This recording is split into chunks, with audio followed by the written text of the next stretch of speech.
मरते हुए को जीवन दान दीजिए। यही सच्ची देशभक्ति और यही सच्चा राष्ट्र प्रेम है। ना सरकार मेरी है ना रब मेरा है, ना सरकार मेरी है ना रब मेरा है, और ना ही ये बड़ा सा नाम मेरा है।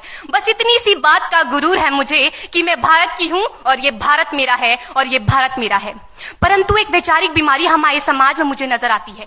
कहा जाता है हम दुनिया के सबसे बड़े लोकतंत्र हैं, जहां हिंदू पैदा होते हैं, मुस्लिम, सिख और ईसाई भी पैदा होते हैं, लेकिन बदकिस्मती है अब इंसान पैदा नहीं होते। और मेरे विचारों में ना हिंदू की जरूरत है ना मुसलमान की जरूरत है। राष्ट्र निर्माण के लिए केवल अच्छे इंसान की जरूरत है, केवल अच्छे इंसान की जरूरत है। जरा सोच कर देखिए, ये पेड़ पौधे और शाखाएं भी परेशान हो जाएं अगर परिंदे भी हिंदू और मुसलमान हो जाएं। एक शैक्षणिक बीमारी भी हमारे समाज में मुझे नजर आती है, और बड़े ही आश्चर्य की बात है, जिस देश ने पूरी दुनिया को तक्षशिला और नालंदा देकर के विश्वविद्यालय शिक्षा की बुनियाद रखी, आज विश्व के 100 सर्वश्रेष्ठ विश्वविद्यालयों में हमारा एक भी विश्वविद्यालय खड़ा नहीं हो पाता। जहां एक और हमारे पास IIT, IIM और NIT जैसे शिक्षण संस्थान हैं, तो वहीं दूसरी ओर इस देश के गरीबों को बेरोजगारी की जमात में खड़ा करने के लिए उनके हाथ में सर्व शिक्षा अभियान का झुंझुना पकड़ा दिया जाता है। और मैं बता दूं, इस शैक्षणिक बीमारी का केवल एक कारण वो ये कि हमारे देश की शिक्षा नीति केवल 2 तरह के लोगों के लिए बनती है। पहले वो जो विद्वान हैं और दूसरे वो जो धनवान हैं।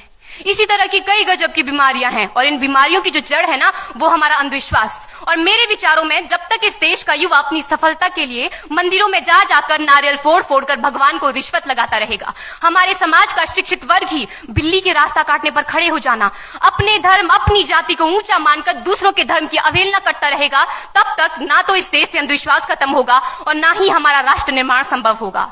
हमारी संस्कृति, हमारी सभ्यता को दुनिया ने शीश नवाया है, तो क्यों आस्था के नाम पर हमने अंधविश्वास फैलाया है?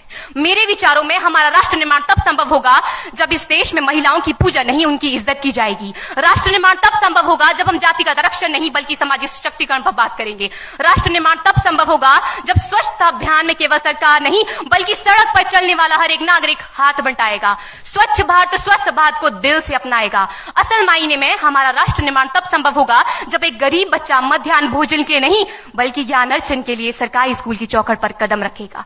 और हमारा राष्ट्र निर्माण तब तक संभव नहीं होगा जब तक एक नागरिक नैतिक रूप से सटीन, चारित्रिक रूप से भ्रष्ट, मानसिक रूप से दिवालिया, धार्मिक रूप से अंधा, राजनीतिक रूप से गंदा, स्वैच्छिक मान मूल्यों के आंकड़ों में जिन्न शिन्न पैपंदमयी अखंड भारत को खंड खंड करता रहेगा। तब तक हमारा राष्ट्र निर्माण संभव नहीं होगा। बड़ी बड़ी बातें नहीं, छोटी छोटी कोशिशें करनी होगी, क्योंकि ठोकर हमें पहाड़ से नहीं पत्थरों से लगा करती है। I being an Indian, I being a student, I being a simple daughter of this motherland feel proud to be an Indian। और मैं सैल्यूट करना चाहूंगी सरहद पर दिन रात हमारी रक्षा के लिए खड़े हर उस जवान को, इस देश की पुलिस, प्रशासन और किसान को, और इस देश के हर उस व्यक्ति को जो अपना काम पूरी ईमानदारी, पूरी मेहनत और पूरी लगन से करते हैं, जिनके बिना राष्ट्र निर्माण की कल्पना करना भी असंभव सा लगता है। और आज इस मंच पर पूरी जिम्मेदारी के साथ मैं भारत की बेटी ये कहती हूं कि हमारा राष्ट्र निर्माण तब संभव होगा जब हम सभी, मैं, आप, हम सब मिलकर प्रयास करेंगे, क्योंकि हमारे देश की जिम्मेदारी नहीं है हमें आगे ले जाने की, हमारी जिम्मेदारी है अपने देश को आगे ले जाने की, अपने राष्ट्र को आगे ले जाने की, अपने वतन को आगे ले जाने की। तो अंत में मैं बस यही कहना चाहूंगी, मेरा हिंदुस्तान महान था, महान है, महान रहेगा।